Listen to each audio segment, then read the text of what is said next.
بسم اللہ الرحمن الرحیم۔ روزے میں حیض و نفاس اور استحاضے والی عورت کا کیا حکم ہے؟ جواب: عورت کو آگے کی راہ سے جو خون آتا ہے تو اس کی 3 قسمیں ہیں۔ نمبر 1 حیض، نمبر 2 نفاس اور نمبر 3 استحاض۔ ان تینوں کے احکام انشاءاللہ رمضان کے بعد تفصیلاً ذکر کریں گے۔ فی الحال روزے کے حوالے سے حیض اور نفاس والی عورت کا یہ حکم ہے کہ حیض اور نفاس کے زمانے میں نماز پڑھنا اور روزہ رکھنا درست نہیں۔ اتنا فرق ہے کہ نماز تو بالکل معاف ہو جاتی ہے، پاک ہو جانے کے بعد بھی اس کی قضا واجب نہیں ہوتی، لیکن روزہ معاف نہیں ہوتا، پاک ہونے کے بعد قضا رکھنی پڑے گی۔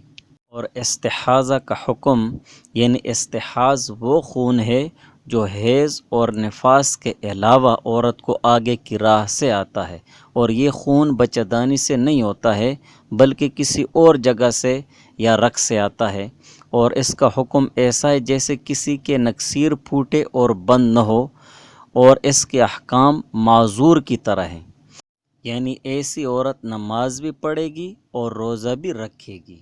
لہٰذا کسی عورت کو روزہ رکھنے کے بعد حیض آ گیا تو روزہ ٹوٹ جائے گا اور بعد میں اس کی قضا کرے گی۔